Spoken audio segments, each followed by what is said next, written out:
an indie creator looking for a home for your comic book, graphic novel, short story collection, or novel, then you've come to the right place. Any One World is a full-service publisher and distributor which can take your creator-owned project and showcase it to the world. We offer two primary distribution channels: digital distribution, where we'll sell your book in our digital bookstore; digital and print distribution, where we'll sell your book in our digital bookstore and distribute through physical bookstores across the UK, USA, and Canada.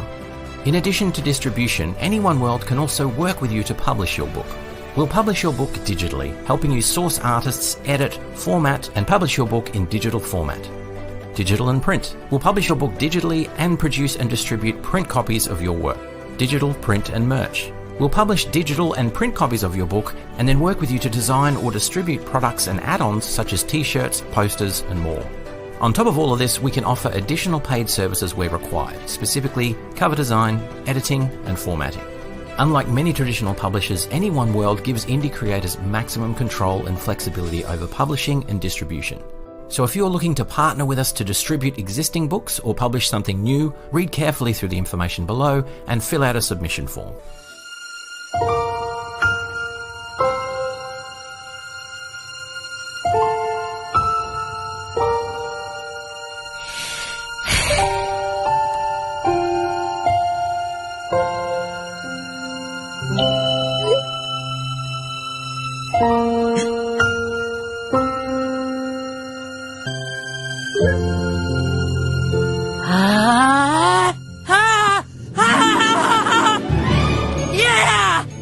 Plastic City Comic Con presents, in association with Mellow Fellow Trading, a second exclusive comic cover, with art by Dan Parent.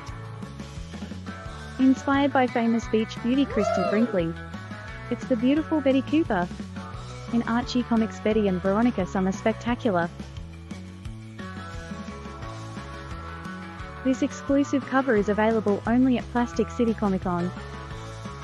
Meet artist Dan Parent and pick up a copy of this exclusive cover, only at Plastic City Comic Con, Saturday, July 20th, 2024, 10 a.m. to 5 p.m. at the Doubletree by Hilton in Leominster, Massachusetts. Admission is just $10. Visit PlasticCityComicCon.com for early tickets and info.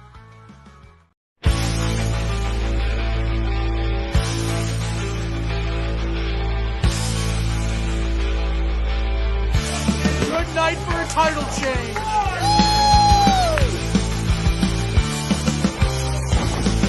Yes! Yes! Yes!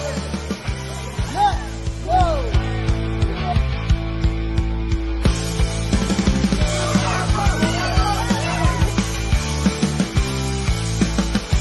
Indie Comics Relay, guys. What do you think of that fight?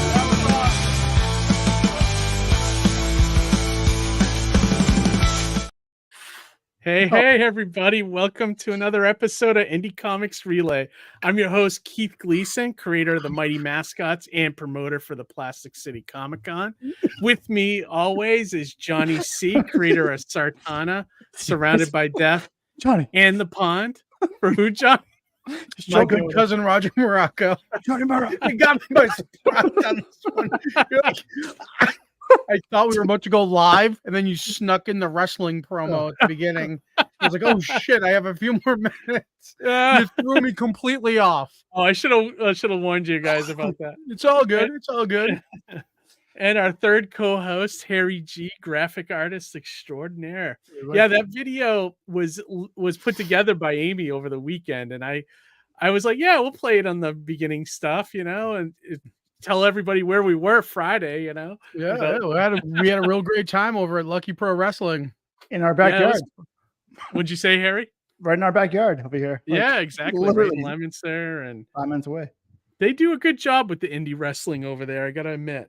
Yeah, I have very few complaints when I go to those indie shows. They're one of my favorites alongside Chaotic. Yeah, definitely. I love you guys have seen that show The Wrestlers on Netflix, right? I just love the like indie wrestling can be almost like indie comics. It's like being in the trenches.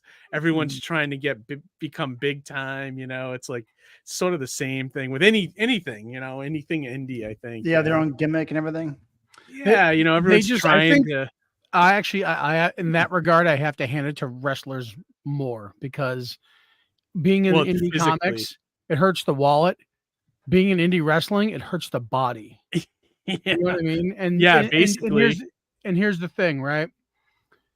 If you don't manage your business well in indie comics, you'll sink, and that you'll be done, and that's the end of it. If you don't manage your body well in pro wrestling, you can have a career-ending injury. And Well, that's not only that's the end that, of it. but I've been to like many conventions, in the past few years, and like every wrestler that's made it to a certain age, that they go to these conventions are all in like wheelchairs or in crutches or canes or walkers. So only a handful have like really aged well, like maybe like Tito Santana or the Dragon or Ricky Steamboat or who else? Or Jimmy Hart, who you can see at Plastic City Yeah. Comic-Con That guy is next like month. he's like Yeah, but preserved. he didn't wrestle very often though, right? Jimmy Hart. I don't, or at all. I'm not. I He think would sure take if I- hits. I remember that. Like the Oh, wrestlers he'll take a would, bump. Yeah.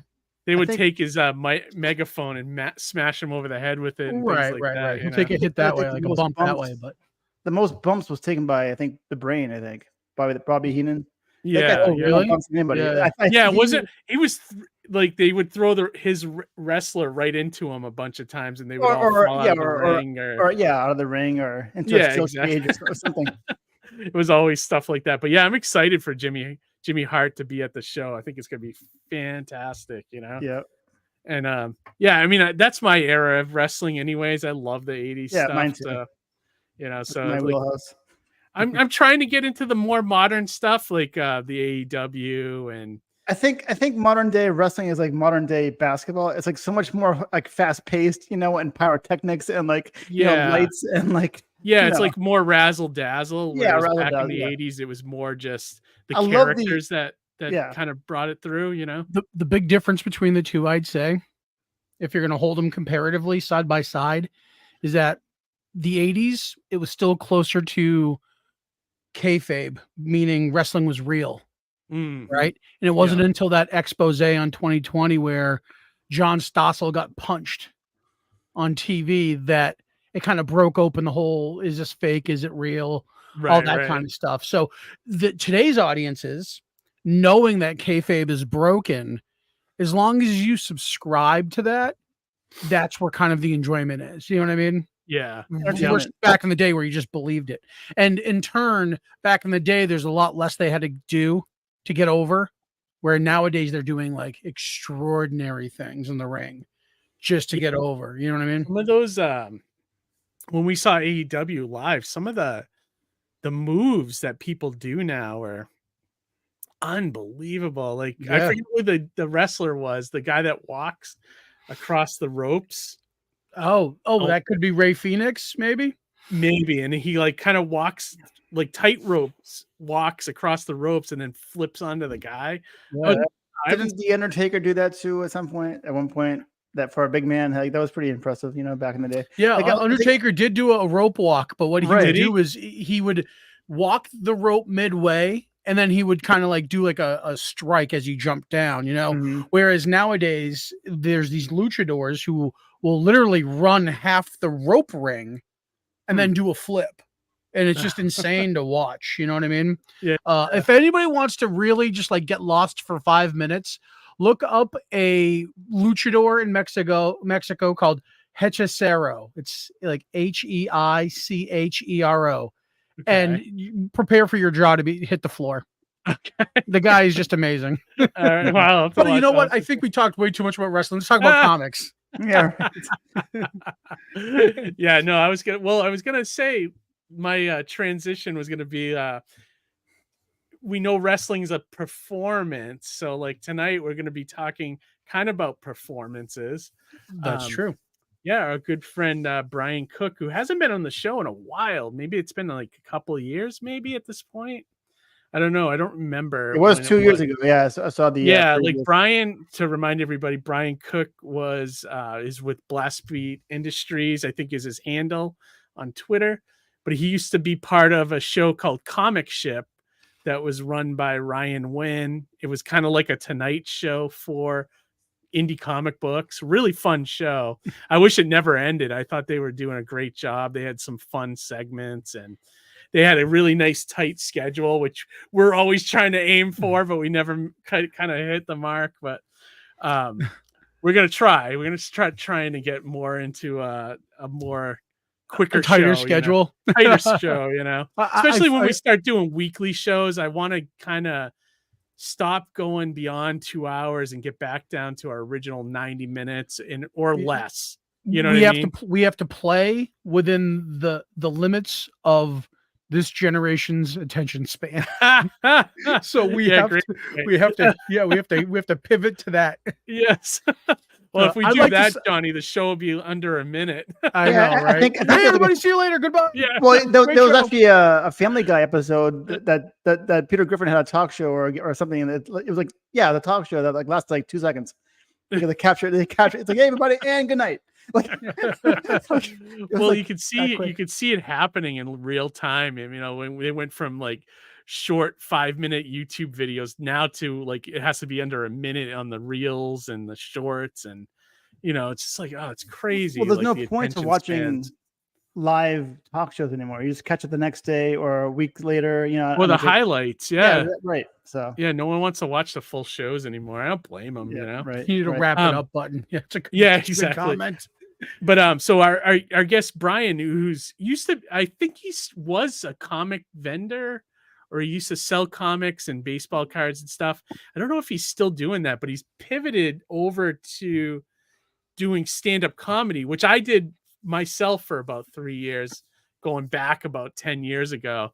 So it would be nice to talk to him and find out how he went from that to this, and I love how there's always there's like Venn diagrams of crossovers of things, and you could put kind of comics at the center, right? Because there's like comics over here, and then there's like stand-up comedy or just comedy in general, and then you have like wrestling over here, and that kind of crosses over a little bit, and then there's all these different kind of comics adjacent things. Web series, you and I and George O'Connor did a web series. Like a lot of that crossover is just it's funny. If you were to like map out a Venn diagram, you could see a lot of overlap there. Yeah, absolutely. And I think a lot of it comes down to expressing yourself and also wanting to tell a story.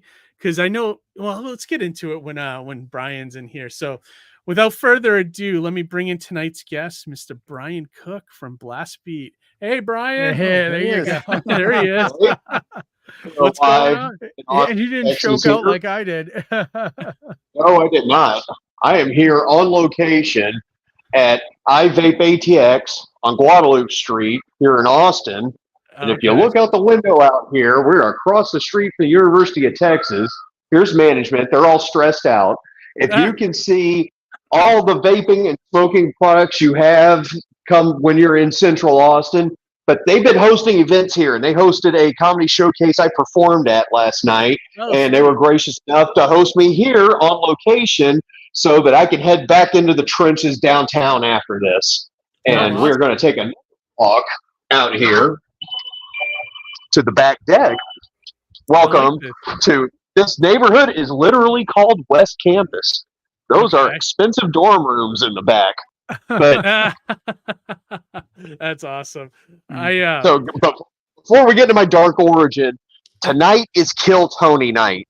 And a recent development, I mean, like within the last 6 months, is the crazy popularity of that show. It is the #1 live program on YouTube. And they film it here about 10 blocks away from where I am. And you honestly should. All of you should come down, on location and do it, because everyone else is. I mean, there are people that come from all over the globe to try to get on that show. How am I not aware of this? What is Kill Tony? I'm not aware of this show. Kill Tony is Tony Hinchcliffe, is the comedian.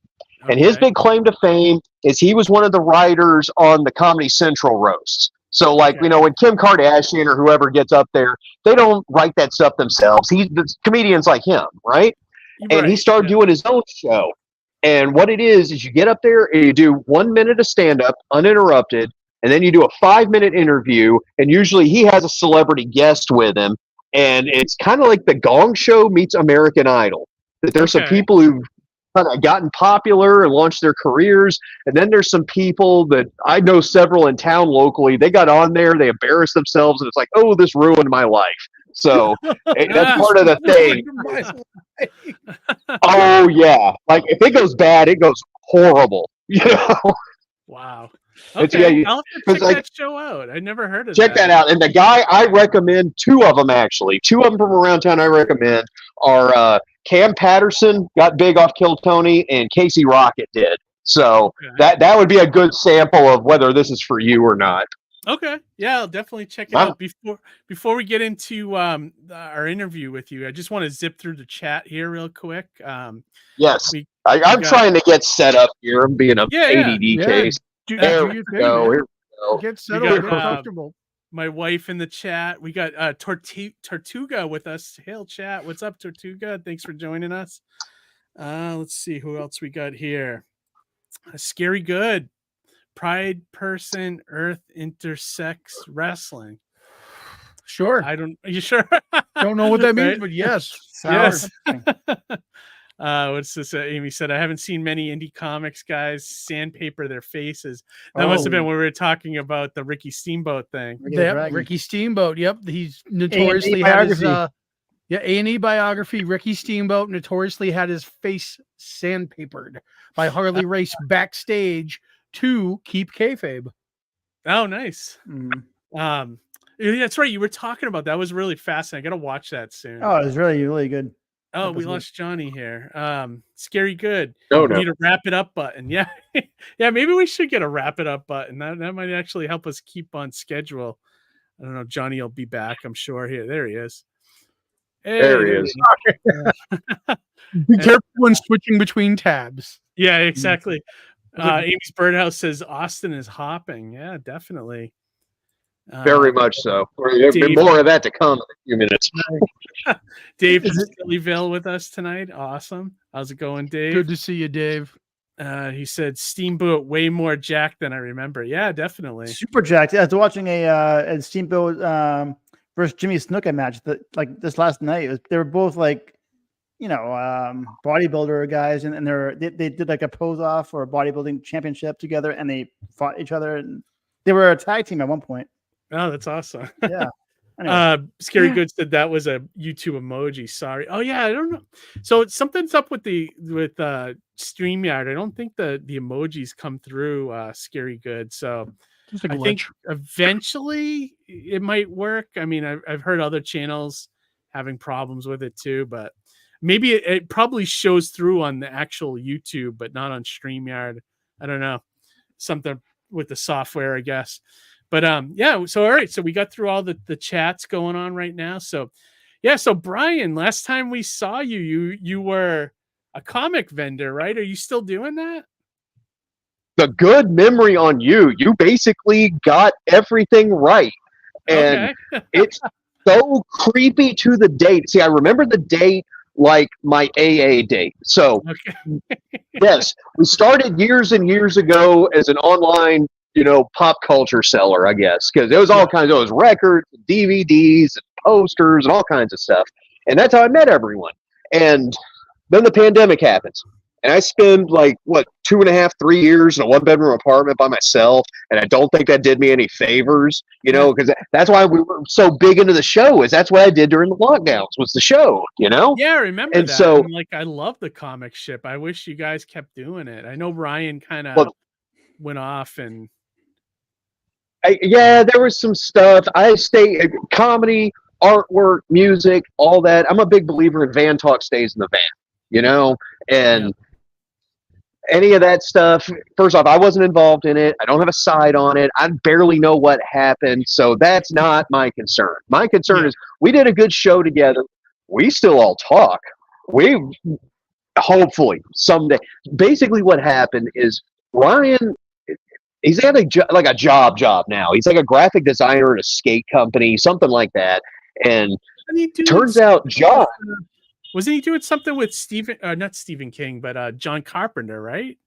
Wasn't he doing something? John Carpenter and the Stephen Niles, the 30 Days a Night guy. He's got like a horror. Yeah, he's still in comics. He does like more horror stuff now, but he's like big wheel at the Cracker Factory with the skate graphic design stuff. Oh, that's And cool. Yeah.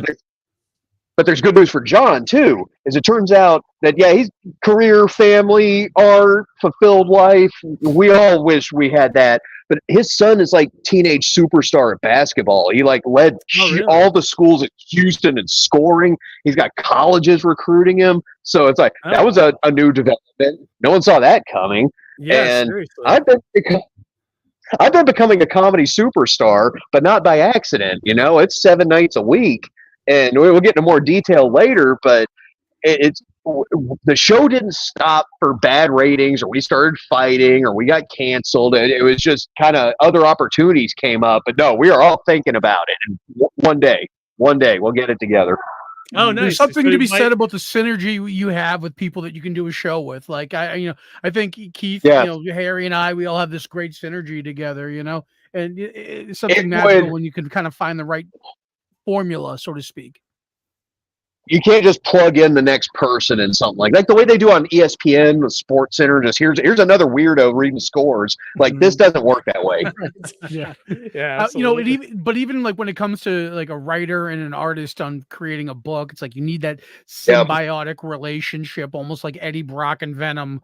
Where you're kind of almost in each other's heads and completing each other's sentences. But there's something magical about that because the artwork just the work in general you can put out is just amazing.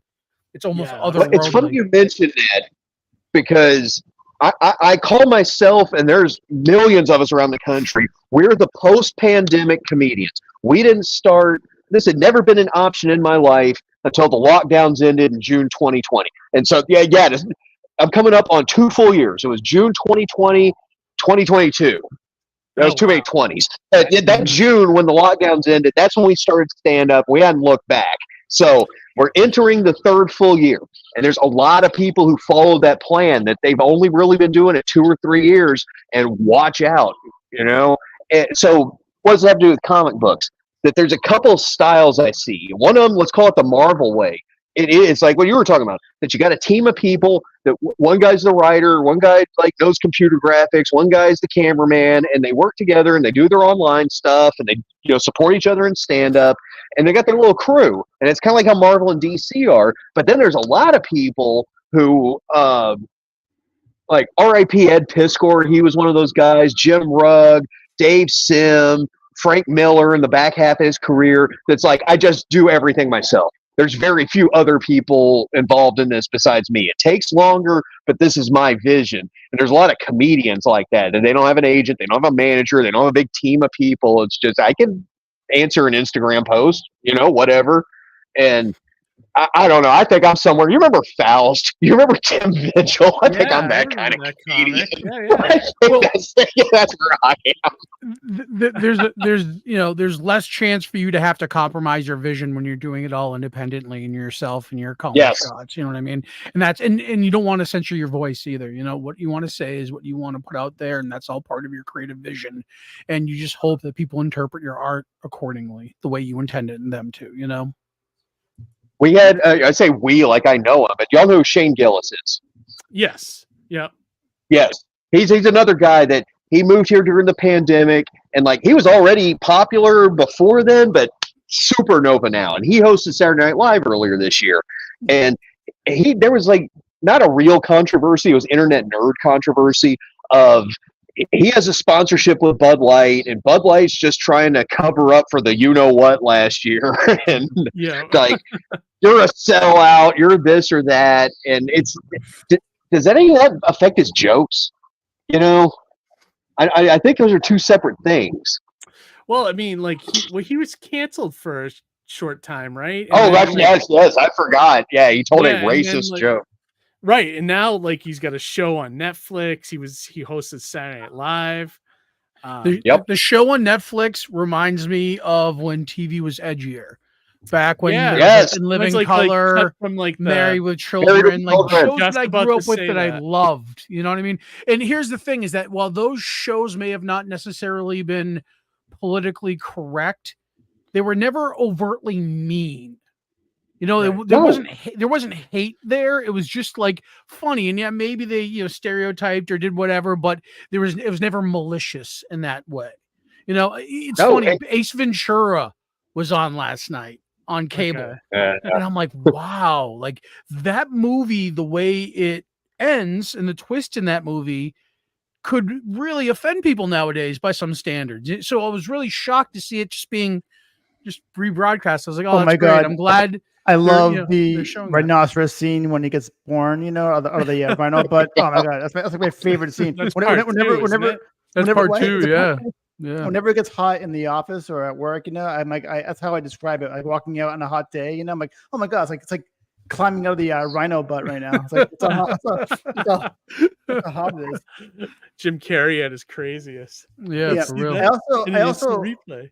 Yeah, I'm very happy to see. Speaking of cancel culture, to see that Michael Richard is coming back. It's like he's being shown more and more. So I'm glad that people are like, you know, not forgetting about it, but like, you know, I don't think, you know, I don't know what forgiving.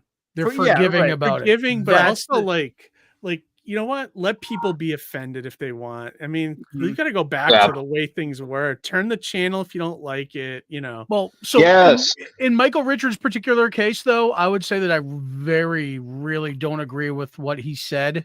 Oh, you know absolutely. what I mean? I don't think you would find anyone that would agree with that. I would forgive him for making the mistake as long as he doesn't make the mistake again. Yeah, and then, you know, he took it slow too. You know, he took it slow. He did a couple little sitcom series. He wasn't out there like Tom Cruise of, look, this is my epic apology, and I got Maya Angelou here with me to forgive me. And like he could have done that, but didn't. You know, it's just it. I said I'm sorry. I explained what happened, and then you either like it or don't. You know. So Brian, I mean, and just kind of while we're on the topic of just kind of the way things can be a little bit more sensitive, and a lot of people have said that, you know, comedy is kind of slowly dying. Could you maybe share a little bit of your experience about navigating comedy in in an era where it's a little bit, maybe you have to err maybe closer on the safer side of things? I think that's what's making me successful. Let me explain. That in literally 24 months, I've gone from peripheral weirdo sitting by myself at the open mic night. I was 44 when I started, okay? 46 now. And people would look at me of like, are you having a midlife crisis? Do you just want to get away from your kids? Like a lot of underrating, condescending kind of shit. And excuse my language, sorry.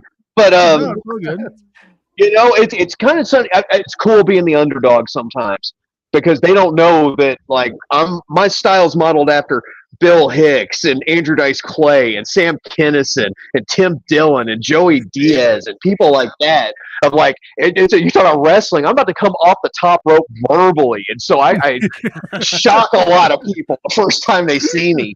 But why do they even put up with me at all? That, you know, and not just me. I'm talking about the people like me. I think it's what I said. It's that new wave of, like, we weren't around for the old chain of command of this person's been in 10 years and they run this show and this person knows David Letterman, and it's like none of that stuff matters to us. It's just we got nothing else to lose, basically. Not like people are homeless, but it's, you know, you're in the pandemic, you can't see your family, you know, you're on all kinds of weird welfare programs, you can't do anything, and are you thinking at home like about all that overtime you worked and how's my 401k doing? Or are you more like thinking all the regrets and stuff? So I think it's a lot of that kind of thing. It's a lot of now or never, and we get people moving from all over. I like to pick on Los Angeles, but it's not just LA. It is all over the world. And a lot of them are coming here specifically for comedy because it's not as formal as New York. In the New York scene, and specifically New York. I know Boston's a little different, you know. Boston's a little clicky, or it was when I was doing stand-up there. It was hard to like, I didn't do a lot of shows in Boston. I did a couple, but you felt very much like an outsider in that scene. You know, well, they say you should not start in New York. Even if you like grew up in New York or Jersey or Connecticut or whatever, like you should not start New York. You should go move to the desert, make a name for yourself out there, and then come back. You know, like they're really rigid about tradition because this is where Lenny Bruce came from and blah, blah, blah, right? Yeah. And then you got LA, and LA is, again, no offense, LA, you're doing great, but at least show business wise, is the typical woke morons. Whatever your mental picture is in your head, you're correct. And they're worried about intersectionality. And there's too many white males on this show tonight. And you can't say that word. And tonight's queer Auschwitz night. And Austin doesn't do that. Austin is still the Wild West in that regard. They just mix everyone together and start punching people lovingly and peacefully. But it's just a free-for-all until you pop off and, make a name for yourself. But the big thing is making a name for yourself. You can open for people and get bigger shows and stuff, but I don't know. I think back to the old Image days of Rob Liefeld has Extreme Studios, right? And Stephen Platt's guy, the hot thing at Marvel for a half a minute, right? And he tosses a bunch of money to Stephen Platt to come over to me, and now he's my guy. I don't think that works in comedy in Austin. Going over and becoming somebody's dude at their studio or their whatever. Does that make any sense, or am I bad? It does, because if I loop it back around to indie comics a little bit here, I think to how where you say there's got to be a hustle. Well, back then where people kind of have to leverage who they know or kind of boost that way. It's an indie guy will leverage getting a really nice artist that is pro working on their covers to get that boost and to leverage that person's visibility to get to boost their visibility. So like you said, opening for people. Think of getting a Marvel artist to do your cover is like you opening for a really big band. Equivalent, in an equivalency, and then hopefully that boost will boost you. But and then there's stuff like Alex doing something with Alex Ross is like doing something with Ozzy, or very close to it. Right. There you go. That's a great example. Or opening up for Seinfeld or something if you want to pivot it towards comedy. But I was gonna say when you create something, that's it's like your material. Same with a comic book, you're creating your material, and then you're sending it out to be judged by an audience. It's harshly. Without mercy. Oh my God.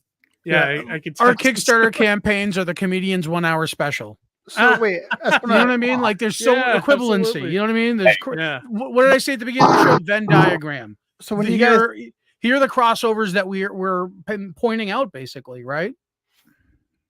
Yeah. I'm making everyone motion sick. Here we go. Now we got a good shot. Nice. Harry, what were you going to say? Well, I was just wondering, when you guys say that comedy is dying, what do you guys mean by that? In what sense?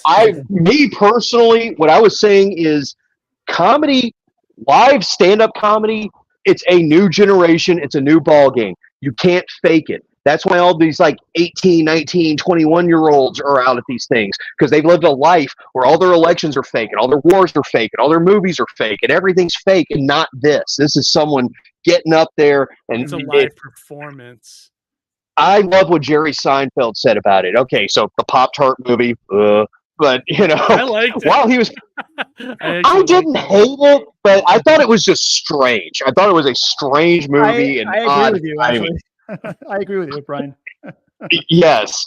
But when he's doing all those interviews, of course, he starts talking about stand-up again. And Seinfeld's opinion on the new generation of stand-up is my opinion.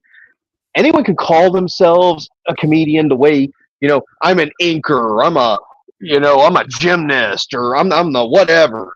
And so you can call yourself a giraffe, you can call yourself a platform diver like in the Olympics. But if we get you up there on that 30-meter platform like in the Olympics, we're going to find out in 2 seconds whether you're a diver or not. And that's what comedy's like, especially now. That's what I mean when you can't fake it. And you have bad shows, you bomb. There's so many times at the Creek in the Cave, I've done shows at 1:30 in the morning to 4 people giving me the finger. It's that's part of it, going for it. But there's a difference between bombing and people having a meltdown right now. Yeah, like doing a Comic-Con out in the middle of nowhere that never gets promoted, and you sit in basically an empty room all weekend, and you get prison mentality. I get that. I can totally see the parallels. Like I was saying before, Venn diagrams. Yeah. One thing I wanted to kind of works.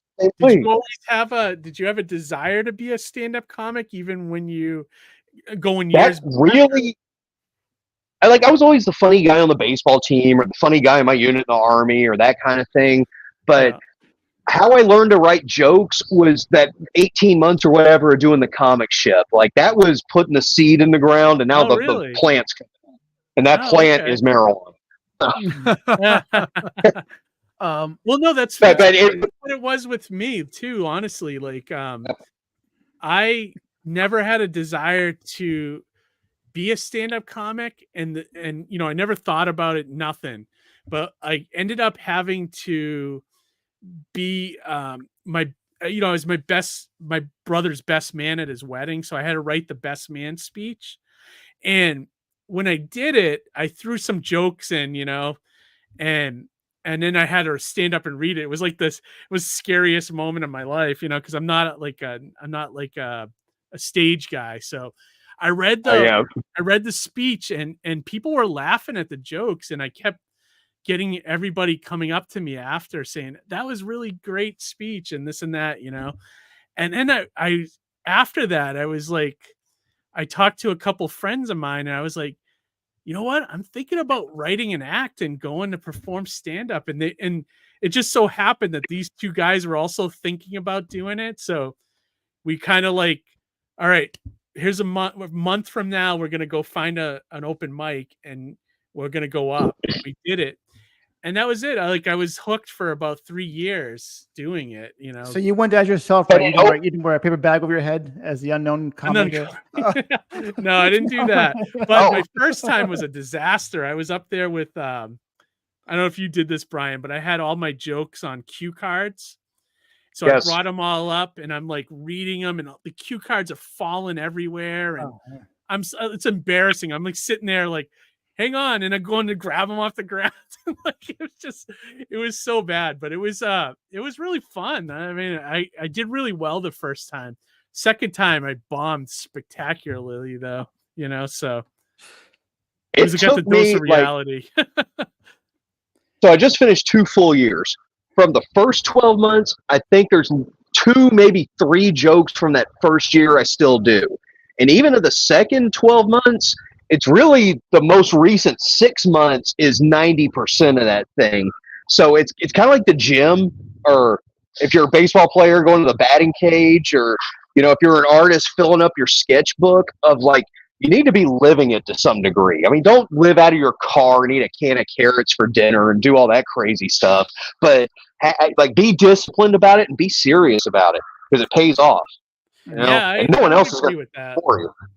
Yeah, I would agree with that. Like, and the reason I stopped doing it is because I reached a point where it was like I either got to go further into this and go out more, like almost every night, or I got to go back and just do comics. And I thought about which one I really loved more, and it ended up being comics. So well, Keith, aren't you kind of doing both? I mean, can't you write your jokes within your writing? You can, but the problem is, like with stand-up, you want to get better, and you want to be booked on more and more gigs. It's almost like a career, and I didn't want to do it as a hobby.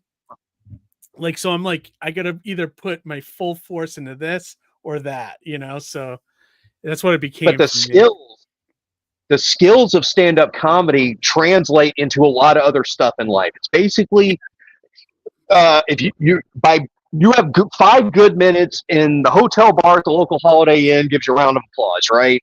That's the bottom rung of success, is we don't hate you and won't rob you in the parking lot.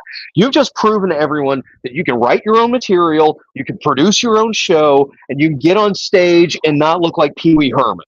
You know, and that stuff makes your comics stronger, makes your car wash you own stronger, makes you a better mom, makes you whatever it is you do. If you're going to be the sit-up champion, you know, I don't see how adding a ton of people and having this giant organization increases efficiency, you know? Yep. No, I agree with you, man. And it's like, what was I gonna say about that? Like, so Harry, to like your point, like I just didn't like, I could do it as a hobby, but the problem is like the more, you know, I looked at those nights doing it as a hobby as taking away from me making comics. Well, so I looked at it that way. So like when I started stand up, I was in between doing comic jobs. So it was like I just finished Hero Envy, the graphic novel, and I was like working at a tech job that I hated, and I was like, well, what can I do that's creative, without starting a new comic? And that's sort of what I started doing, and it worked out for a while. Like I had some really good shows. Whatever it is that you were doing comedy wise, you're getting the laughs and getting you're being creative and making up your jokes and telling the jokes in a certain way and getting a laugh. I mean, whatever that part is in your brain, it was still getting stimulated by you making comics and writing your jokes through that way. It's a different medium. You still get a reaction from your comics, and the jokes that are in your and there's like so many other ways to get the same, to stimulate the same endorphin rush, the hit. Right. Right. Exactly. Hit. So it's all creativeness, it's all creativity, no matter what creative thing you do, like music or comedy or writing or whatever. Right. Yeah. Like I always said, like it stems from my writing, because like comedy came from the writing, and the like Brian, like you were saying, like doing stand up helped me get out of my shell a little bit, because I was like kind of introverted, and being able to talk in front of an audience, and that like an introvert can't even imagine doing that, so it like helped me break that kind of part of myself. But you also have to think it's not just having to be able to speak in front of people. It's speaking in front of people while weaving together a story verbally. Oh, absolutely. With like execution and timing. There's so many different things. I always like to think back. So it's like those careers that you wish you could have, bucket list items, and some that you'll never be able to do. Like, somewhere in the back of my head, I'd love to be a firefighter, even though that's way past my point in my life where that could be possible. One of those bucket list items was being a stand-up comedian until I was. Was it really? It's like, be careful what you wish for, because I don't know if you remember. I think you were at that convention, but I was forced into basically hosting a stand-up comedy show where I did not know anything or had no right being up there.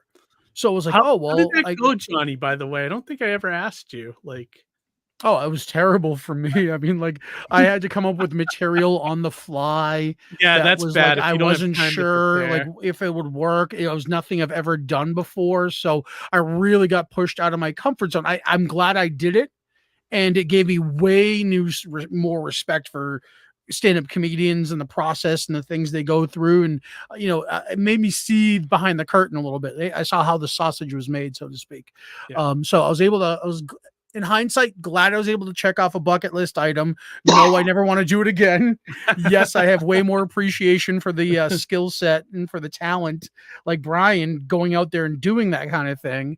And I think Keith, there we go. I got it right. Keith up here. I'm the opposite of him and agree with him. Of like you said, you tried stand up, like really gave it 3 years, was going places, but you got to that fork in the road, and it's my comic books or more, right? Yeah. I swear to God, I'm the opposite, because like I took art class in high school. I've done a bunch of graphic design stuff. Like I think you've seen my stuff online. Not bad. If I sat there and like focused on it, we'd get there. But I'm built for comedy. Of like, I'm a night owl. For being middle-aged, we stayed in shape. I can keep up with all these 20-year-olds running up to these clubs, going up and down stairs all night. I enjoy it's that old thing is true that if you do what you love, like it doesn't feel like work. So when I'm taking the bus across town to go do 15 minutes to get paid in pizza or something, like I don't complain about it. It's not a drag. It's like, dude, my jokes just got me pizza. Right. This is cool. Maybe we'll get money next time. And actually, we start doing that this month. So we'll save that to the end of the plugs. But we're a professional comedian now. Excuse me 1 second. Harry, what were you going to say? So one of the things I admire about comedians is like their ability to put up with like hecklers in the crowd. Have you, Keith or Brian? Have you guys had any experience or anything? I have, and I'm horrible with hecklers. Because Harry, so with the way there's comedians, and I don't know if Brian's like got a mind like this, but like there's comedians that are just naturally funny and can roll with anything that comes at them. Right. Yep. The way my comedy worked was I memorized my act, and so that I could go up there and just go through it. but if someone heckled me during the middle of it, it broke my concentration and I would be kind of lost. Right, and sometimes I could pick it up again, and other times I would lose it for a minute or two and be like, it's like trying to remember a speech or something, it's just like that was like my experiences in the book. That was like always something I wanted to get better at, that and like an improv kind of comedy, because I was horrible at improv too. So I always wanted to be better in that kind of sense, Is that why comedians have extended periods of pause where they like kind of let like laughter in, but it's also to like realign with their their joke and but buying time. But no, I can tell you what it is most of the time, because I do it. If you see them like they'll take an intentionally deep long breath, or they'll take a sip of their drink, or they'll take a step back or something, I'm trying to remember my next line. It's like, so you don't freeze on stage. Just buy me half a second, because I'm like, I know my material. If I think of it like song, if, you say a song title, you can kind of instantly remember all the lyrics. It's like that. So I'm just trying to remember Jennifer Lopez or North Austin or homeless people or whatever it is that'll kick off of like, okay, that's what the joke is. Now, but yeah, that's what that is. How much of your routine would you say is prepared versus stuff that you have to do on the fly? That is part of the like where sports and comedy meet. And you can also say the same thing specifically for comic book artwork of like, inkers, like you can take some kind of shabby pencils and a good inker can draw in the ink and really pop it out. Like that's a learned thing. They don't teach that in art school, right? So the heckler thing and being more on your feet, I think it comes with experience. And by experience is I'm doing like 50 to 60 sets a month. It's a lot. It's 3 to 4 a night, because I'm in a place where you can do it. You can do it 7 nights a week. So it's more of stick with it and stay committed. And that kind of stuff comes with time. Plus Keith knows, y'all saw me on the comic ship, or you know me from online. Like I got a mouth on me anyway. So if someone is foolish enough, and especially now that I'm getting more well known, if they're dumb enough to heckle me, I've got that mental pause button. What you were talking about, like you're not going to distract me. I remember where I was in the middle of the joke, and now I'm turning all my guns on you. Yeah, what do you know? No, that was a skill I didn't have. I wish I had that skill. I admire Although that. I've seen some brilliant like comedians reacting to hecklers at like open mics and stuff. What's that? There was a Seinfeld clip recently where some heckler was coming at him, like 3, 4 times. I think I saw and he came back each time. Really? Like, it's so cool. Handled it. There was, but it's not always a Go ahead, Ryan. I'm sorry. It's not always a confrontation, because I've done this sometimes. If you can tell if someone's drunk or they're being too loud and they don't know it, like they're not being malicious. You just give them that look of like, hey, chill the fuck out, and usually that's enough to kind of do it, of like, knock it off. But then some people need to learn things the hard way. Yeah. I saw this is one of the most brilliant heckles I've seen at it was like a comedy show at a bar or something one night, and there was like this lady there, just trashy, like smoking, drinking, like she had a shirt that said "bite me" on it, and she was heckling every comic, and every comic was pissed off, and this one guy used his entire set to just like make fun of her, and so he gets up there and like, because she had that shirt on that said "bite me," he's like, I don't know what inspired this set, but here's a list of things I would rather bite. And he just like, he was like a live wire, toxic waste, and he's just going through this whole list of stuff. It was so. It almost becomes easy at that point, though, right? Because you already have the audience on your side, because this person is like obnoxious to everybody. You know what I mean? Exactly. So it's like you've already won. Yeah. And, hey, you reminded me of something, and it's about new people. And I don't specifically mean young people, but if you're new, still independent local artist in what your field is, like, don't get discouraged and don't give up and keep pushing through, because I've had a lot of those nights where, you learn not to bomb by getting good, huh? It's that kind of thing of you have a comic book and you do 100 copy print run and you just distribute it locally and like you're struggling to give away and barely sell 100 copies. Don't, take that as a sign of, throw everything out. Let's, go back to college of, it takes time. Not everything's a home run and not everything goes supernova instantly, Well, it's like the trenches that we call it. I call it the trenches. Yeah. Any career worth your salt is you gotta spend time in the trenches before you're in the front lines, like paying your dues, right? Isn't that just paying your dues? Everything. Yeah, absolutely. I mean, comedy, comics especially, but like everything. Oh, yeah. Like, comedy that takes you years. There's no such thing as the overnight success. Like I always say, if failing is good, that's how you learn. If you don't fail, then you don't learn anything. Well, yeah, exactly. You gotta have the. Go ahead, John. Johnny, Keith. sorry. Sorry, I didn't mean to step on you. You're gonna have like that strength to continue on. Intestinal fortitude. Yes. Well, I wanted to contest that there actually are overnight successes, but no, it happens, but they're rare. But not Very often rare. do they have staying power. I think what That's the difference. I think what Johnny's talking about is a Carrot Top. That guy, all he needs that is guy has staying power. He's got a good prop, and he's all set. He's great. He I is like one of the Carrot richest Top. I'll people in Las defend Vegas. Carrot Top. I think he's funny. I don't know. His props. It's whatever hotel, the hotel where he does his residency, he basically owns the top floor of the hotel. Like, Wow. don't shed any tears for Carrot Top. He's got more money than any of us will ever see, Oh, yeah. Right, Well, right, he's been a stand-up for years, and he's still like going Yep. strong. He's great. I like him. I don't know. I think he's funny every time I've seen him. I Sad. felt so bad for him. He did the Comedy Central roast of William Shatner. Now imagine that. All the dork stand-up comedians didn't want to make fun of William Shatner because he's Captain Kirk. So they turned their guns on Carrot Top that night. He got it worse than Shatner did. I felt so bad for him. I'm like, dude, you don't like him, that's fine, but he has never stepped on anyone's toes or done anything like that, Yeah, true. He's good on interviews, though. I think I saw Joe Rogan interview him once, and it was like a really great interview. But yeah, I like him. I generally think he's a good comic. Go ahead. Comedy wise, but a really bad year. Like a year or two ago, we lost like Saget, Godfrey. Who else? Like so many comedians. Like Norm, Betty White, Norm. All these like amazing comedians. Like all in but one that year. whole generation, From a different era. Right. Yeah. Like Gary Shandling was one.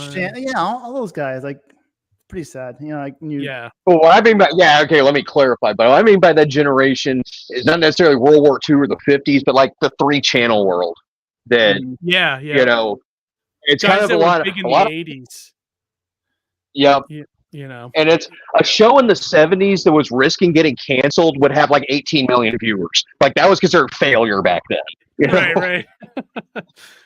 Now you're lucky you even get like a quarter of that as a hit show. They are opening champagne bottles if you have 1 million viewers. It's ridiculous. Hey, Brian, are you in a dangerous area right now? Is there coyotes back there or something in Texas, or are you? They're worse. Longhorns. This is a bunch of dorm rooms where the Texas Longhorns live. They had the big universities across the street the other way. And it's getting about that time where they're starting to open up the beers. Oh, boy. Cheers to that. Everyone, Rodney. Cheers to that. Rodney was, How You're Stupid says Rodney was my favorite. Yeah, Rodney was great. Rodney did. One of my favorites, too.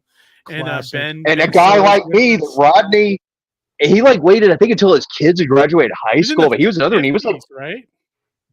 Yeah, I think he was actually older than me when he started. But and Steve Martin, and not that he was old, but there are those people out there that like and I mean this lovingly and peacefully, like they're comedy nerds. The way I'm a music nerd, the way there people are video game nerds, like you have this encyclopedic knowledge about everything everyone did. And there are those people out there, this is their life's dream. And there's some of us that we just found out after the fact we're good at it, and so, yeah, I'm kind of more of a Rodney Dangerfield as opposed to the guy I don't like. If I'm just going to air out one person, I never thought Jimmy Fallon was funny. Saturday Night Live, Tonight Show, any of his movies, I think good he impressionist, sucks but so yeah, much. it doesn't really have like the material. I don't think he's like Well, a comedian though, like a stand-up comedian in that regard per se. No. Yeah. But it's that whole thing about everyone has to love me. I have to be such a crowd pleaser that everyone loves me. Like, those people are usually the biggest monsters of all. Like, they have the most skeletons in their closet is when they're like that.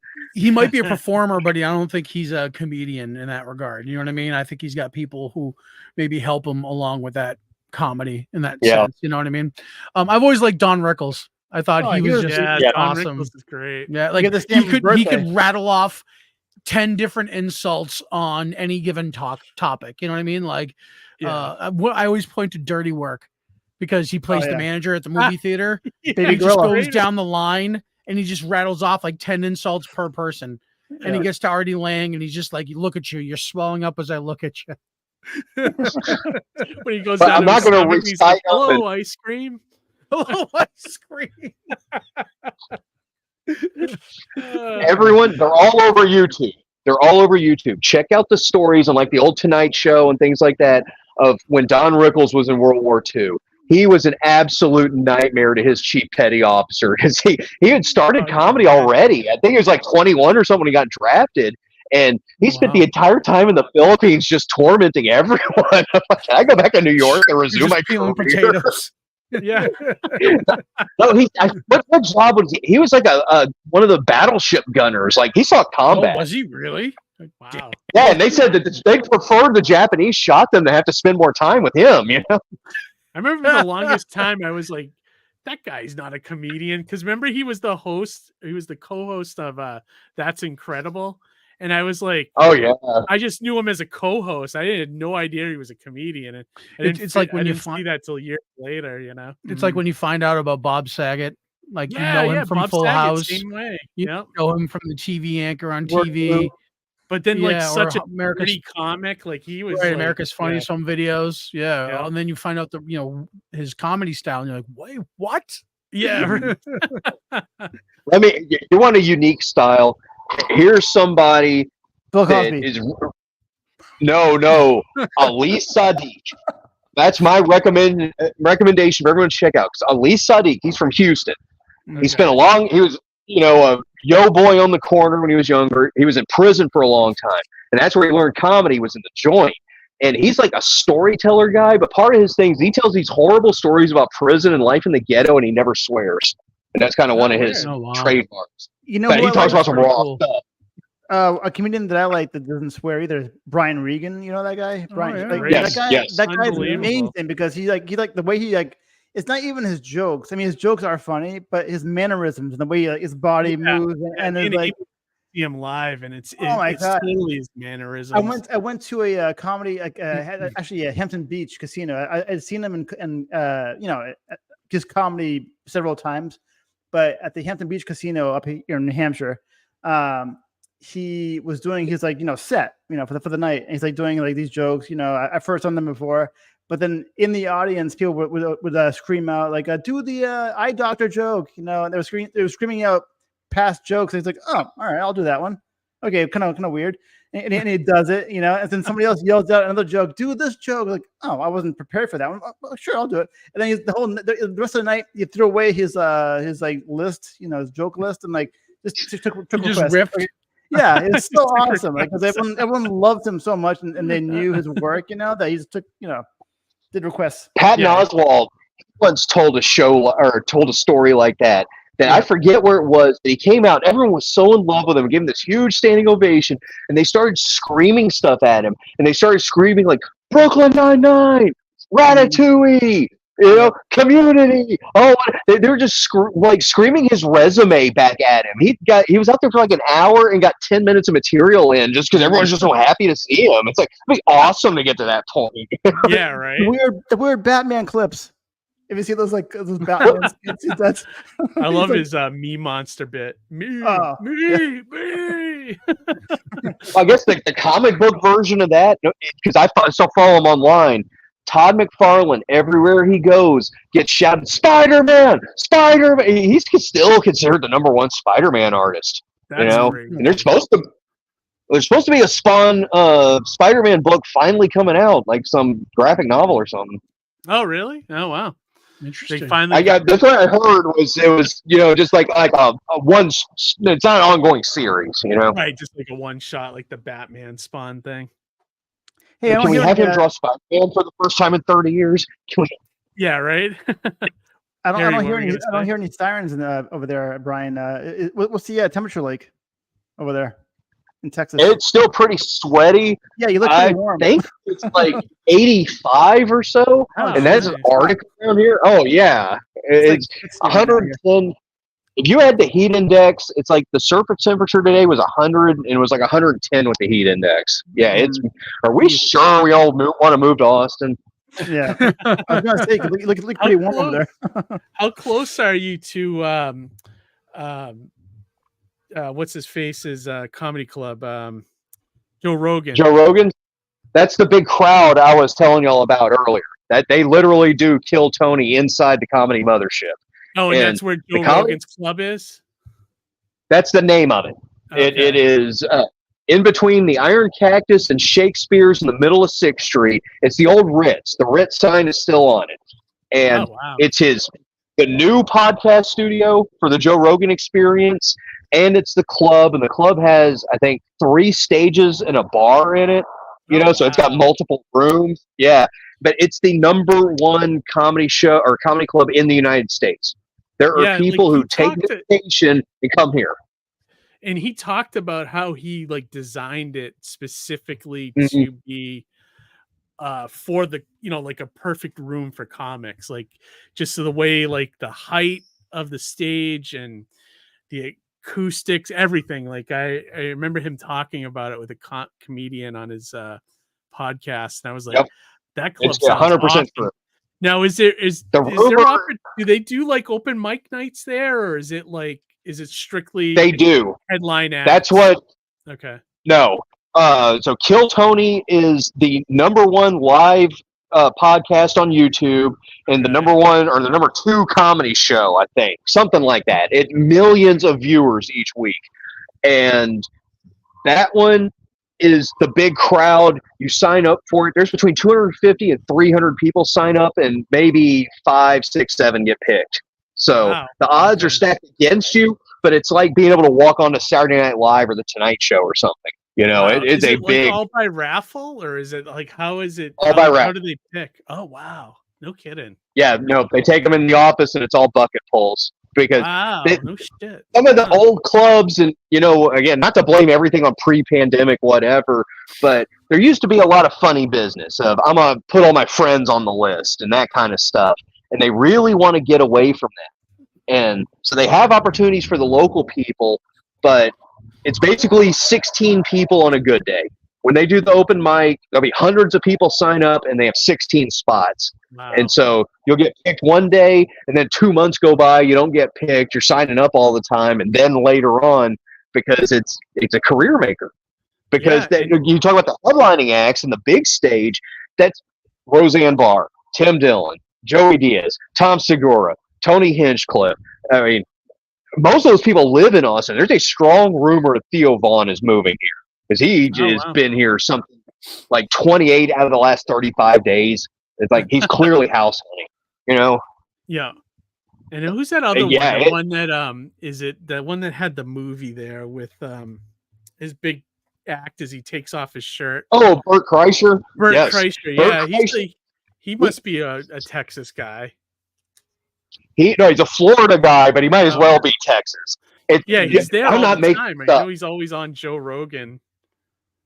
Do you remember a movie called Van Wilder from a long time ago? Yeah. That's Reynolds. his story, right? It's based on him. He was. They really? wrote Rolling Stone. Rolling Stone wrote an article about Bert Kreischer when he was a student at the University of Florida. They said he was the #1 frat boy in the United States. And Van Wilder is based on that article. And he's still living it up today. So they call it the Moody Center.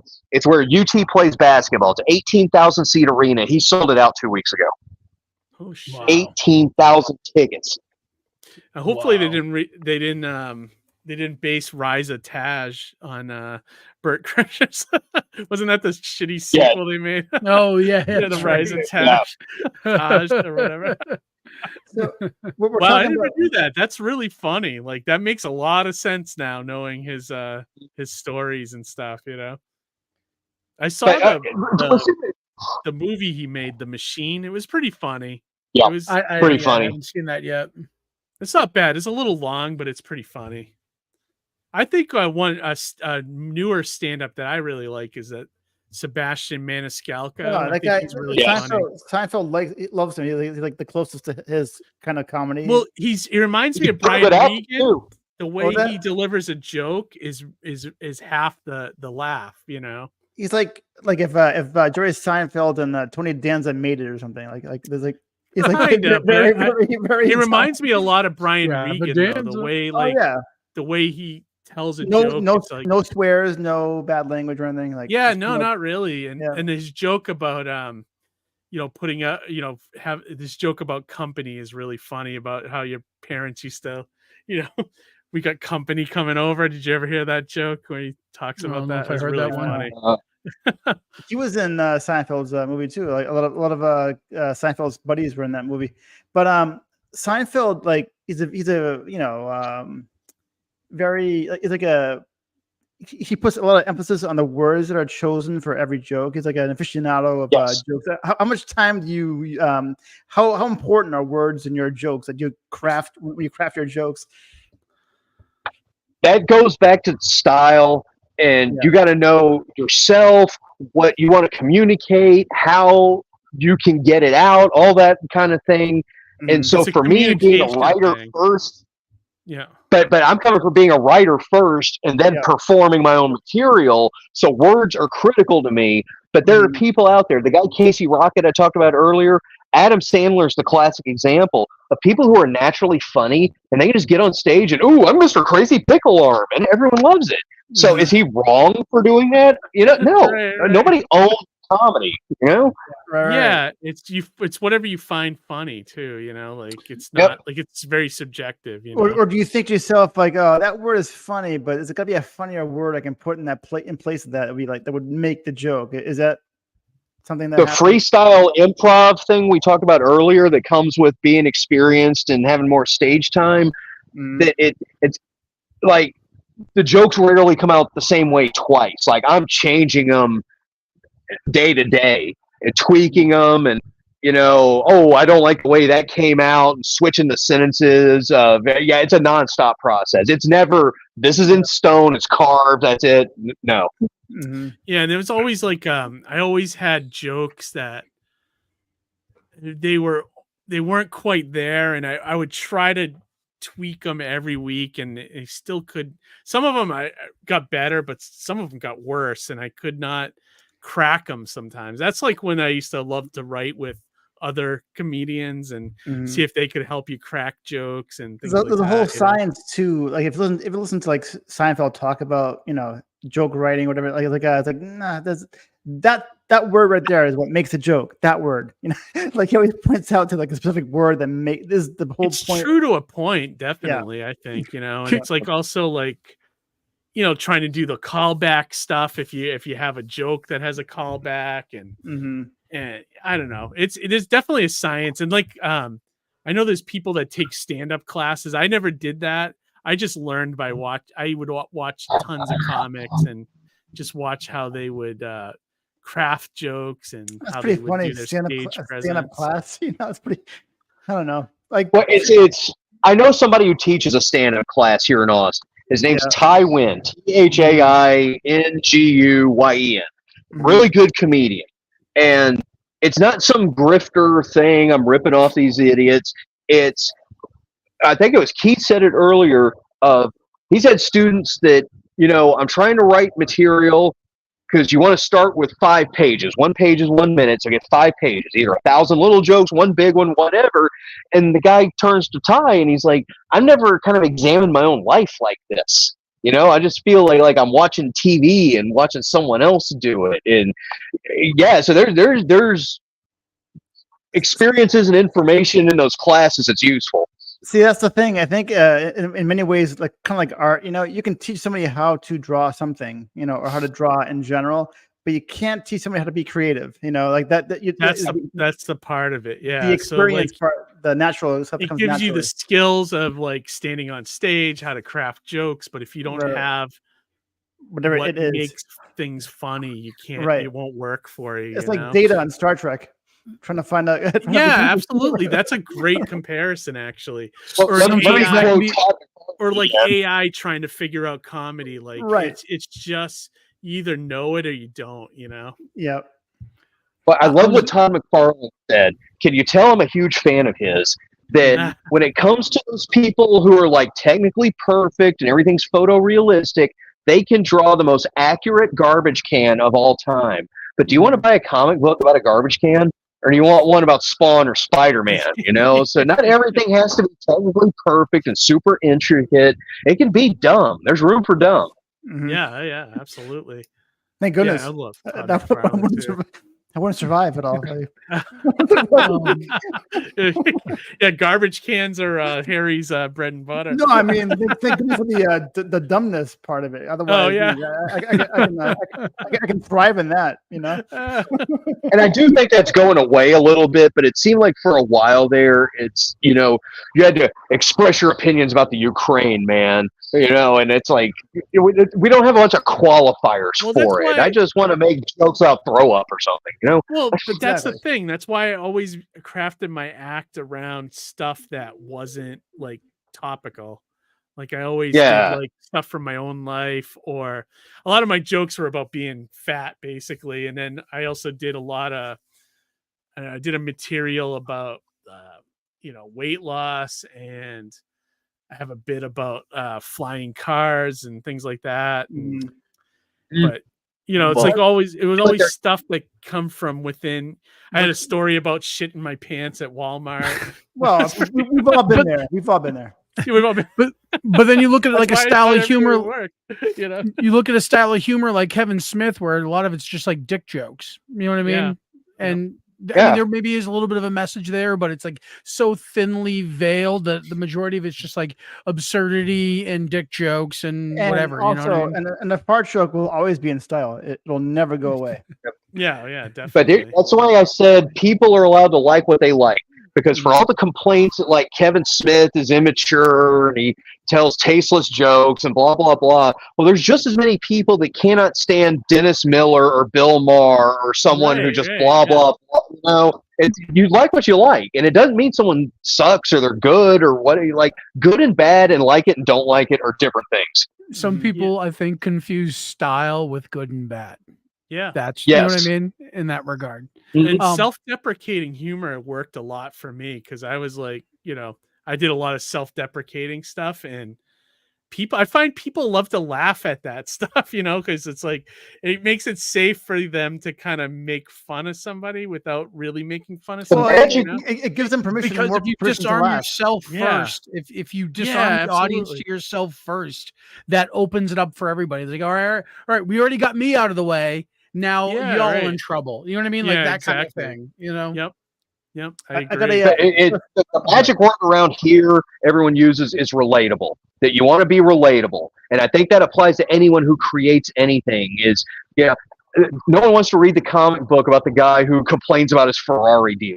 Like that's not relatable, Right. And here in Austin, I think there's a carryover from the LA thing, but we have these like hot girls who go to the gym twice a day and they look all ripped, and then they get on stage. So I'm like, oh, dating's so hard. And it's like, is it? I bet not. It's for the hot girl. I know, really. Give me a break. Yeah. Which guy do I pick? Or which? How many boyfriends should I have? It's like The Bachelor. But and I don't want to like call someone a hack or something, but it's like you're just kind of like mining a subject matter that doesn't really apply to you. Right. Hey, I got a sports question for you. I know you're a fan of Mr. Pat Mahomes, right? Yes. So this Wednesday here is Tom Brady night we're celebrating him here. So do you think that Patrick Mahomes will catch up to him? What do you think? No, I don't think they'll be able to keep the team together. And Andy Reid is a great coach. He is going to end his career of putting 3 quarterbacks in the Hall of Fame: Brett Favre, Donovan McNabb, and Patrick Mahomes. He had 3 great runs where he went to the Super Bowl with 3 teams, but it's his system, and they're not going to be able to keep the players, although the receivers and the linebackers and everyone, they're going to want a little bit of this. And Kelsey's getting older. a big part of New England's success was they did not pay high money for high dollar free agents. They didn't play that game. So if you were Randy Moss or someone, you had a good season, I want $5 million more, then go get it from Oakland or something. We'll just go with some college kid. And so it's just, how much do you trust your core? And I don't think they're going to be able to keep that core together. But it's not that like he's going to not be good, you know? Yeah, he is young and he is injury prone too. So, but we'll see what happens. We'll see what happens. He's got time. I mean, I don't know. We'll see. Hey, while we're on the sports subject, there was another injury that it really pinged my radar. The Braves. Ronald Acuna Jr.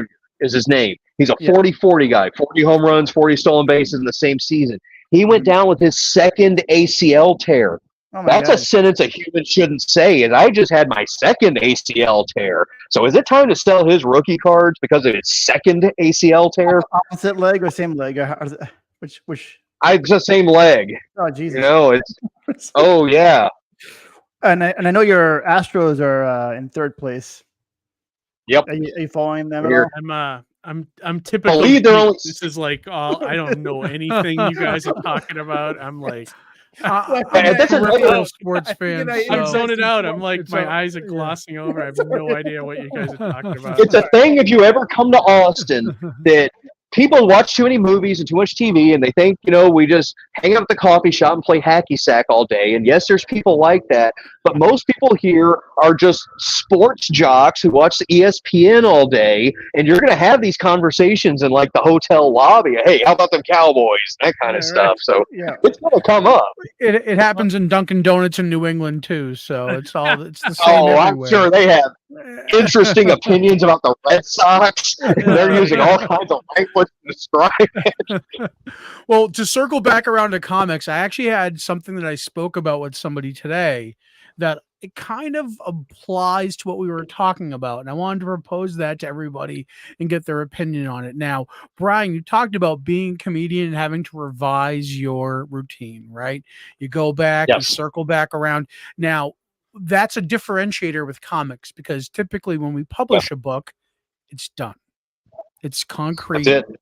And that's it, right? When you send it off and meet your deadline, you're done. Right. So now I'm working with a friend of mine, Jared Brown. And actually, I'm going to pull back the curtain a little bit. And I don't know how Jared's going to feel about us talking shop or, you know, kind of behind the scenes of the book here publicly. But I think it actually applies. And I want to kind of propose it, you know, out there to people. So Jared and I were talking about rewriting and redoing his issue 1 of Advent Dark, which is done by a different writer. Okay. And he wants me to be the one to write issue 1. Now, how do people feel about redoing work that's already been put out? It's a common practice in the music business. I can tell you that. There are multiple Ozzy. Okay, quick Ozzy story. More of a Sharon story than an Ozzy story. Yeah, but the original, back in the good guitar player, Randy Rhoads. Back in the Randy Rhoads days, the bass player was Bob Daisley. Okay? Him and Sharon Osbourne ended up suing each other later on. If you know anything about Sharon Osbourne, she doesn't take that kind of stuff lying down. So she re-recorded the old Ozzy albums with Robert Trujillo from Metallica playing the bass tracks and getting rid of the other guy's bass tracks and having a new version of the album. And basically, nobody noticed.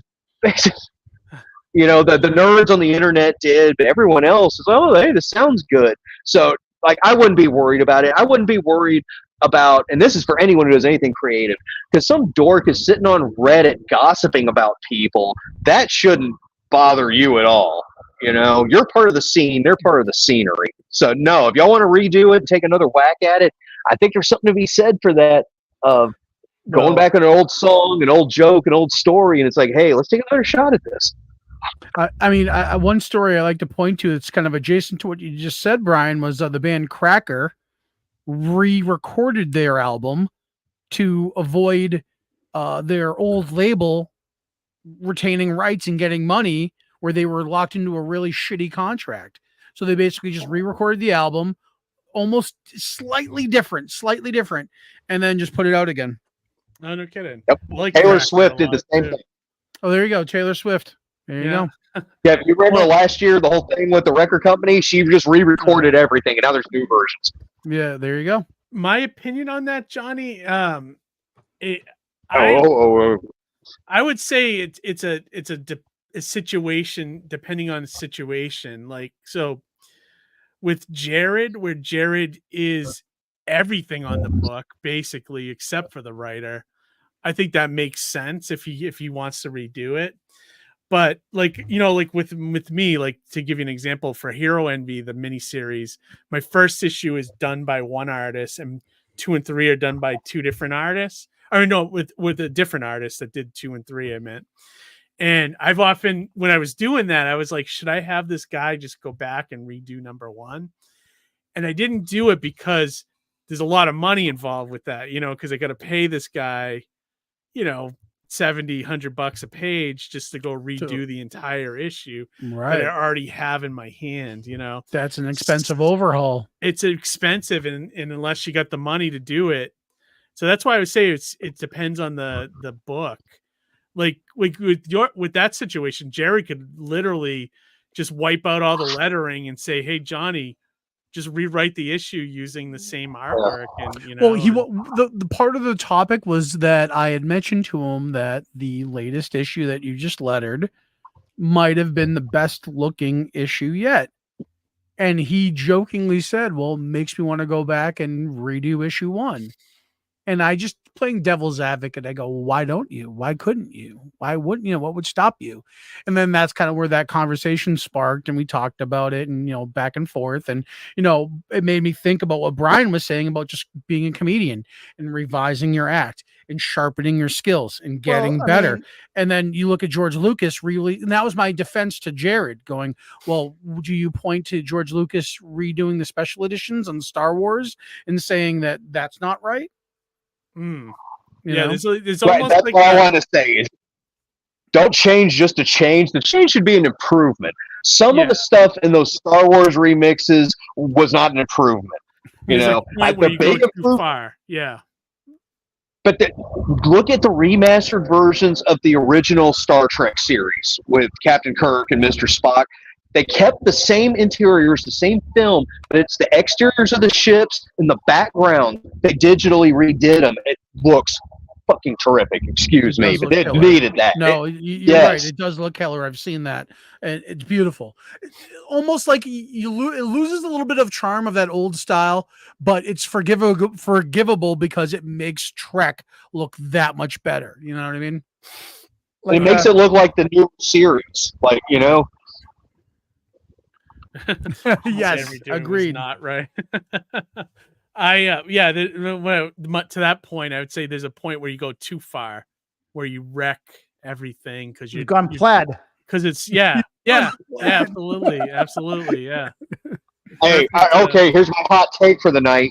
Zack Snyder, he's done it multiple times. He keeps going back and changing stuff and making it worse. Yeah, yeah, you're right. Even Family Guy, you know, the cartoon is like been on for like a zillion years, not 20-something years, you know. But you know, the show today is amazing. You know, with the flashbacks and like you know, cut you know, scenes, whatever. Like the earlier Family Guys were horrible. they weren't that funny, you know. So those exist, you know, they still exist. You can't go back and like change those, make them better. You know, I mean, it's like a with a TV show, that's a whole different beast, you know. Yeah, right. But also, the George Lucas thing is such a unique situation. It's only because he has the power to do it, you know. Mm-hmm. And he was like one of the first people to do something like on that scale. Yeah, absolutely. Like $100 million into this, you know? It's not like that's an everyday occurrence, you know. No. Not a lot of people get that opportunity, like, you know, to do that. But I don't know, Johnny. That's my opinion is, why not with Jared? Because he has it all. He owns it all. He's the artist. He can tweak art on it if he wants. You know. Right. So in that case, yes, it's very applicable for him. But I think I was kind of questioning in a general practice. Is it once something's painted or once something's done, is it done? Or putting my comic book nerd hat on, I would say you need to call it like issue 1A or something. So, you know, there's the original issue 1 and here's the rematch. Right. Or remastered or whatever the case may be. Yep. Yeah. creator cut or something, you know. Reimagined. Yes. Reimagined. Yeah. Yeah, reimagined. There we go. I think we're all getting sued by Disney now because of that. Yeah. Yeah, and so I actually gonna start wrapping up. We're almost at 90 minutes, which is crazy. Doesn't Wow, feel like we've been it flew talking right that by. long, Fun show. I know, right? It was a absolutely. great discussion about stand-up and how it intertwines with comics. And See, originally when you everything were talking about comedy, you know, when you're saying that comedy is dying, I'm like, you know, as long as like life sucks, comedy will always exist. You know, we need to laugh. You know, well, like, when they say it is not comedy's dying. yeah, Right. I think it's like It's Hollywood. Hollywood is dying. Yeah, Right, it's yeah. hyperbole. It's like Yeah. even that Hollywood, it might get smaller, just like the comic industry, but it will never go away. There'll always No. be shows. No, and it movies. won't. But It'll movie just industry. change. It'll change. My advice for the movie industry is they just take a hard look at the comic book industry because that's what you're about to become. It's a Yeah, much oh, smaller. yeah. They're heading that So way. it's big still going time. to be around. There's still money to be made, but it's not going to be like the old days. I Yeah, think every no. year we'll have at least one blockbuster. I think every year Yes. we can Always, count yeah. on one movie being the one movie that America runs to. And I Yeah. think if they start scaling back the way they release these things, maybe we'll start appreciating things more and we could, you know, really all become fans of one thing like Star Wars again. Yeah. You know what I mean? Like it just when there's too much, when there's a glut of everything, you pay attention to nothing. Oh yeah, absolutely. Yep. You know what I mean? And there's no movies anymore. Like one of my all-time favorites is The Usual Suspects, and that's like a $20 million movie with a really good script and really good actors. It doesn't take long to film. It has no special effects. They don't make stuff like that anymore. No, they don't. It's everything's going to be a remake, you know, a superhero franchise or something, you know, reimagining. It's never anything original, you know. I want to leave y'all with a thought as we're wrapping up here, because I also have to cut a promo here. I'm going to clip something out. Okay. So, all right. But my buddy Oleg Cutler. Actually, wait a second, Brian. I'm gonna make you full screen here. Here we go. Full screen, live in Austin, Texas. So Oleg Cutler is a great comedian from Brooklyn, New York. He came down here. I spent some time with him in Texas.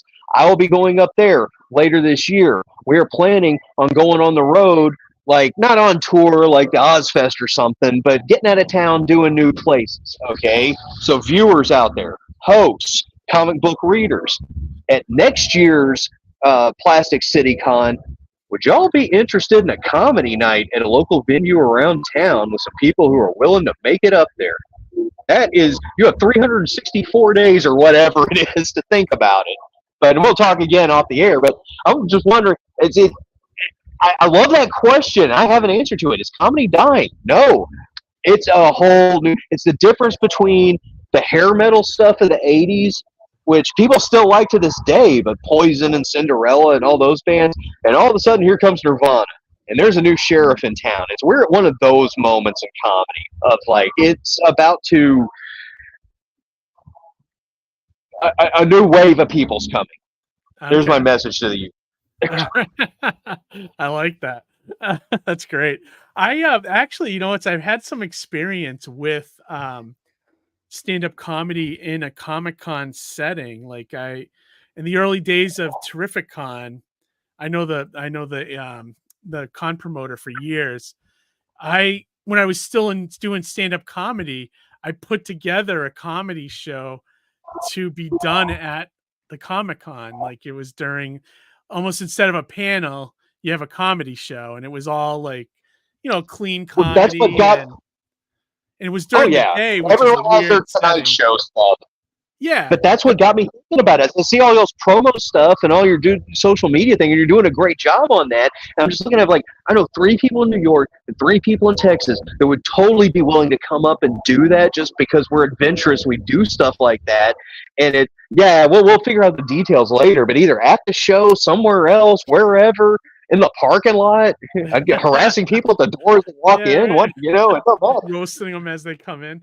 But like, I admire that because of the early days of me starting comics, and I think you can point to yourself, Keith, as well, because you told me stories of you, Jay Moores, Matt, and a bunch of those guys getting together and just like going to different cons and traveling and try to like make it work in groups, you know what I mean? And the same could be said, like, you know, like you said, you're banding together and trying to make it work, and you don't mind traveling far, you know what I mean? Oh yeah. Again, another kind of overlap between indie comics and banding together to make it work, and you know, comedians.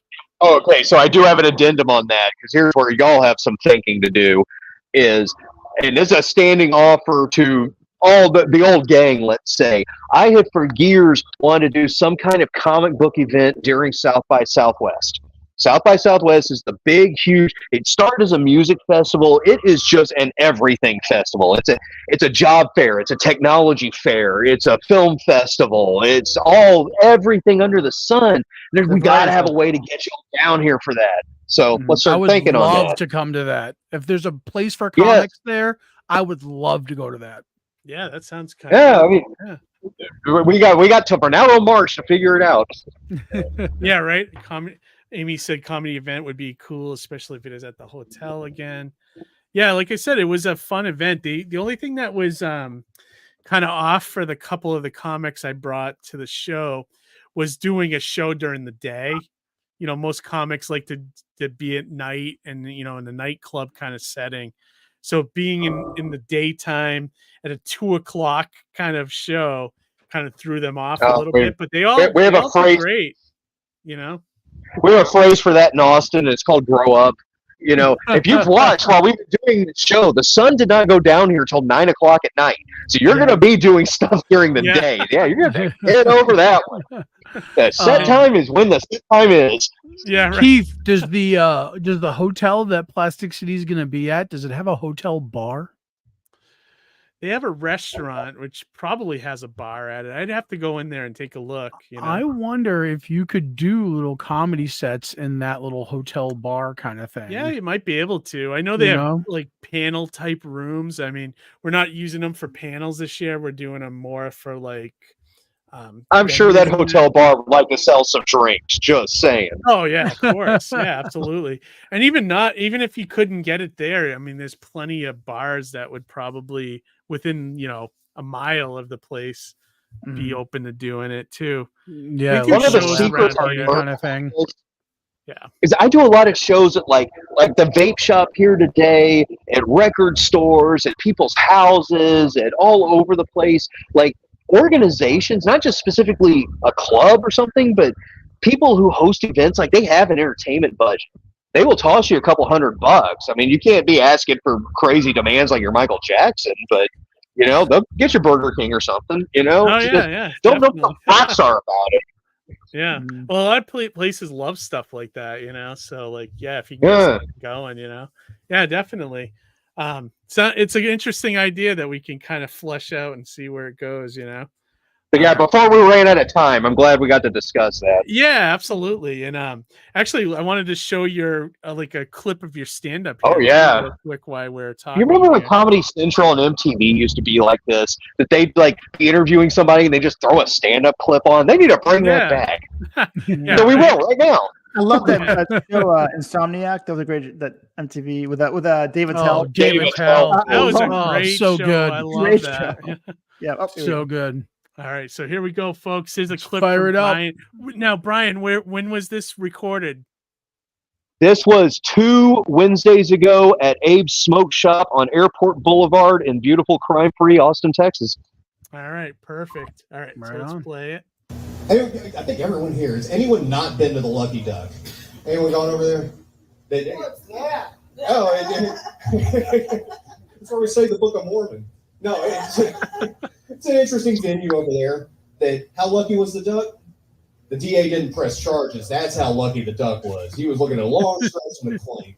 But I was over there a few weeks ago, and I saw a dog fight in the back. Not a Michael Vick situation. No one was gambling on it. But get table over here, table over here. They had a dog, and all of a sudden they're kicking each other's asses in the middle of the aisle. And I'm looking at it, and I'm like, see, our fur babies are just like people. They also go to 6th Street and pick fights. You know, we're all the same deep down. That's awesome. That was good. That was good, man. That was good. I liked it. Yep. And if you're in Central Texas, I'm there every Wednesday at that venue. Yeah, so I'm there. I'm at Abe's Smoke Shop every Wednesday. I am at the Cold Town Theater every Friday. I am at the Tiniest Bar in Texas on Tuesday and Thursday. Oh, I'm back at Abe's Smoke Shop every Saturday. There's very few open mics these days because I'm getting booked and have regular gigs. So hey, thank you for your support. Yeah, absolutely. That's Yeah, the way. you look, that's where you it look all very leads. comfortable up there too. Like you're in your second skin. Yeah. Yeah, and you're able to roll with that heckle. I saw that. That was good, So you're much better at that than I ever was. So I can give you props for that. I just was never good. So people like to drink down here. You're going to have that baptism by fire whether you like it or not. Oh, yeah. Oh, yeah, definitely. People think it's a live event. They can just get involved, Hey, Brian, are you from a big family? Did you have to put up with your brothers and sisters talking back at you? No, actually, I just have one younger brother. And, but I was always like, I don't know. I was one of those hyper kids. I was always in sports. And then I was in the military before I was in college. And just in those, I don't know, like kind of competitive environments, where competition's a good thing. You're not stabbing somebody in the back and cutting their throat, but like a lot of these gigs that I'm getting on, like there's one of them there. I beat out 300 people to be a regular on that. Oh, wow. So I'm getting paid $50 a show. I could sing the blues. Oh, I'm only getting that. I beat out 300 people to get the $50. The $50 is more like a trophy. So it's how you look at it. Yeah. If you've always been part of a competitive environment, dealing with hecklers is probably easy. Put up with. Depends on how you roll with stuff. With me, it's like a concentration thing. I wasn't good at improv, so heckling always kind of threw me off. But I don't know. I enjoyed it, and I sometimes miss it, but I don't miss it enough to go back. Yeah, you've done it. I've done it. Yeah, you've done it. I have a couple of good sets that I can look at, whenever What's that? That's why I'm trying to. No, on the other side of that fence right there is an infamous venue called the Hole in the Wall. It's been open since the 70s. I was just wondering if y'all could hear that because I definitely can. It is party time here in Austin. No, I don't hear it. Nice. I thought okay. Going into a found footage movie or something. No, that's later on tonight. That's later on. Oh, okay. Here's everyone's other homework assignment. Have you heard of the Ladybird Lake Killer? No. Yeah, Austin might have a serial killer. We'll save that for my next appearance on the show. Which, by the way, I had a fun time tonight. But seriously, if you go to Google or Bing or whatever, and you put in Ladybird Lake Killer kills all the gay guys on Rainy Street, Austin may have a serial killer. That's for you to decide, and the judge. Interesting. Okay. Terrifying. I love true crime. I love true crime. Yeah, there you go. Oh yeah, this is who knows what? Like I said, we'll have an in-depth discussion about that later on because is it one person? Is it robberies gone wrong? Is it actually like well, they think it might be related to the smiley face killer. If you've ever heard of that, it's creepy, weird stuff, and it's creepy, weird Austin. So isn't that like a national thing now too? The smiley face thing is like a copycat type nationwide thing. Which one? The copycat. And they think that might be here with that. So we don't know. You might be in a town of serial killers. That's interesting. Jesus. Yeah. Oh, almost certainly. I think all of them are potential murders. That's a great concept for a comic book, a town of serial killers. Yeah. They all retire. Like the old people go retire to Florida kind of, thing. Like same idea. Retirement community of serial killers. There was a comic about that. Like what the hell was it? It was an Image one. It's on the tip of my tongue. Oh, Nail Biter. Did you ever read that? Never read that. Yeah, so it was about a serial killer, but he lived in a town that created serial killers. Like all these different serial killers come from the same town. And it was like kind of a mystery on like why that happened. And was there like a million characters in this comic book? Like there was people get dying off. I don't remember how it actually ends. I'd have to go back and reread it. Mm-hmm. But I remember it was pretty interesting. But anyways, Any of you guys, Johnny, Harry, any of you guys want to shout out anything before we wrap this up? I don't have anything specific, I'm just working on like crazy, like the crazy bedroom. I have an assignment from my freelance work. I have to draw a motorcycle, a speedboat, and a sports car laying in bed together at night. And for a high-end garage, and the tagline is "We keep your toys safe at night." So I